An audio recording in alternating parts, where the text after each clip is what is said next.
What we had happen today was we got a little bit of extra heat in the volatility off of a pretty bad jobs number report. And so instead of taking that as, bad news as good news, we already know that we're on a cut trajectory. The market decided that they did not like the jobs number, but more importantly, there was some macroeconomic news hitting the tape this morning also concerning, warplanes meeting Russia pilots in the sky. So I think that had something to do with it to initially, really kickstart this vol out. So between the two things, it's never good to get, all the news feeds hitting at the same time, planes are scrambling. So definitely put the heat on the index. So we got up to this initial thrust almost to 1.25 times the range for the H fall open and had a second thrust this afternoon. Didn't quite get up there, but did hit the 1.25 of the R vol. So that's the 1 period, and that was the 14 period. That gap between the 1 period, 14 period. Well, I'm sorry, open and close. I definitely need to get some labels on these. So that's the close and that's the open. So it's both H vol, close and open. All right, sorry about that. 1.25 close and 1.25 open. So definitely in the tail outside the threes. And then we both faded back both times. And that's because the gamma is long. We are, long gamma on the ES. And so each time it got below the dip, that's where they buy the dip. And that's exactly what they did both times and sent it back in. This second time, they would not allow them to get back above the 66.65 gamma flip. That was my gamma flip at 66.65. So 66.70 was also max pain. So that was also a magnet. So this 66.70 definitely was the magnet today, as well as this gamma flip. All right. Hit them both, but definitely the reason we kept selling off and buying back, that spit up from a baby, um, was because of they were long gamma. Definitely had to sell off, but they were there holding the structure of the market. Uh, the weekly two tagged right on the bottom and back up, so very happy about that. Um, Same thing, weekly two got a little bit under it today, but you can see we have big wicks. They're trying to support this market. Here's a nice screenshot of the daily chart showing this monthly trend line.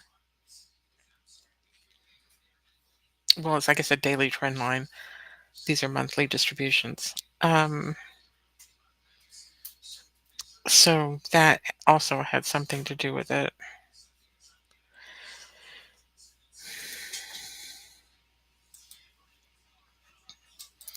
And NQ tried to hold its, structure a little bit more. Did not get as deep of a pullback on that second one as the other markets did, and definitely been holding right here on its, daily one. So held its weekly one range and is, still sitting on its 7-day one right now. So they pinned it, won't let it back inside the 7-day one. So I think we found resistance for this week. We have one more day tomorrow. So we might hang out more between the weekly one and the 7-day one 24,500 to 24,530, 535. Oh, 6. That's a 6. I need new glasses. 630. So,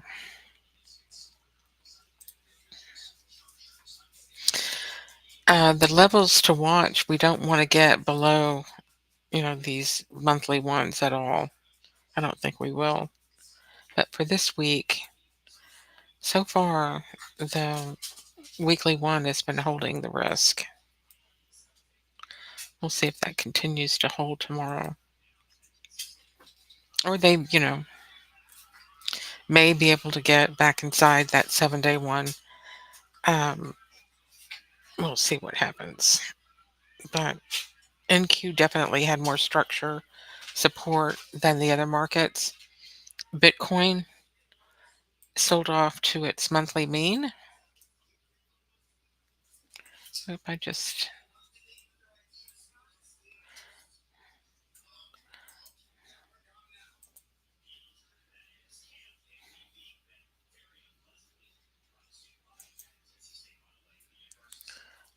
get this. There we go.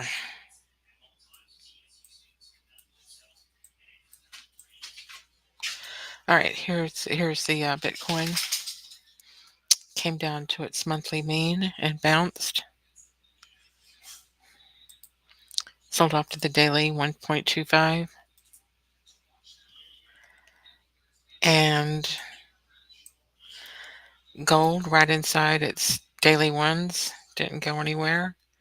And that looks like a carbon copy of crude. Crude and gold sitting inside their daily ones. And that will do it for the market wrap. I've dropped something in Twitter to talk more about my favorite subject, my Halo oscillator numbers, and so you can definitely check that out. It explains these levels, the indicator levels that I've built for the options, and that helps me understand whether that flow, dealer flow, is going to be, supported, or what's going to be happening, whether it's going to be fragile or supported. And that will help me decide what will happen to our daily, weekly, monthly, quarterly, 30-day, 4-week, 12-week levels that we have, whether they're going to, trade or um, fade or pin. So that was the whole reason for me to deep dive into this exercise of, tearing apart the option levels and going into these analytics the way I have. So it's just too many acronyms. Nobody understands this. So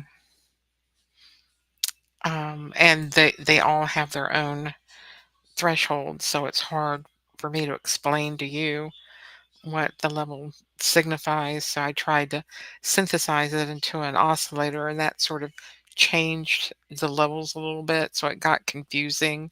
Had some people saying, well, the report says up here that it's 1, but down there in the oscillator it's 0.65. And it's like it got turned into 0.65 to normalize it so that I could put it into an oscillator. But so we need to go back maybe to a compass um, manner of showing it to you. And that really doesn't help you, get the feel for, what it means. I mean, when you see it inside the oscillator panel, you really, really understand it.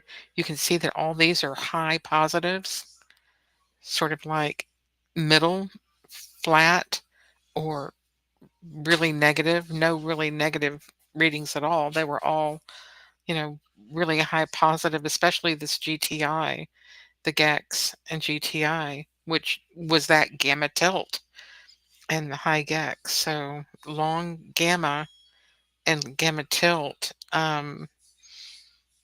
showing that they were going to support that flow. Um, but it did, the actual number was much higher, um, without, um,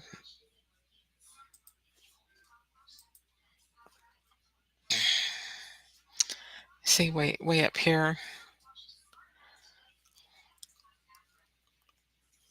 and this probably you wouldn't understand what that means until we, kind of, and how that would have any impact against all these other threshold levels.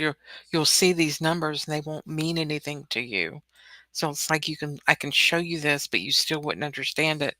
But if you saw this, it wouldn't matter what they were. You could see that they were in the middle or on the upper end and they were together or apart. So you could start realizing that when this was positive, it did this, or when it was negative, it did that. So I'm trying to find a language that we can all understand this together. So it's just a process of the way it's visually displayed. They're just, um, archaic levels of options and raw numbers that I'm trying to make a cohesive way to, um, show it to you so that you can visually grasp it, because they do work together in a map. That's something that I try to visualize. Let me show it to you real quick, because I'm going to have you walk away from this video scratching your head saying, what in the hell is in her brain? Let me show you so that you can see it.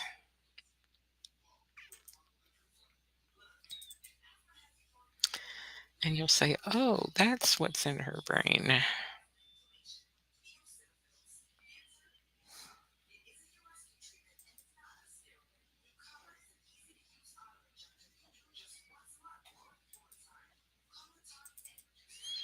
Here it is.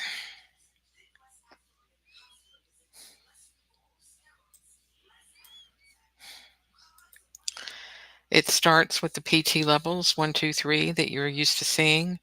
And then I go down to my volume weighted options concentration, VDI, PDI.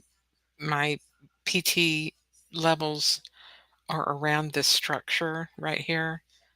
And then we go into the dealer flow, the GEX, GTI, gamma tilt, DPM, IDPM, VWAP. This is like a open interest calculation, macro and sentiment. And then I have a volatility context putting these together. Then a tier signal fusion, signal verification layer, and then my trade structure and alpha. So it feeds into this pipeline like this and comes out with my playbook and hedging guide. And that's what I'm trying to build every day with my PT reports and put them together in this framework in a report so that you can see it, um, and keep to this structure so that it will walk you through that precisely. Start with the PT levels on these higher time frames and then go right through that process just like I've laid it out. Start with my structure, my flow metrics, sentiment, my volatility metrics, the signal layer verification, and then I can put this through the Gemini API and the OpenAI API and get a dual LLM analysis of the levels. And this is where the magic comes in. And we had that gamma flip break. And you could see that the 6700 and the 6065 were the magnets today. That even though we did get that breakdown, it came right back, spit right back up to it both times. And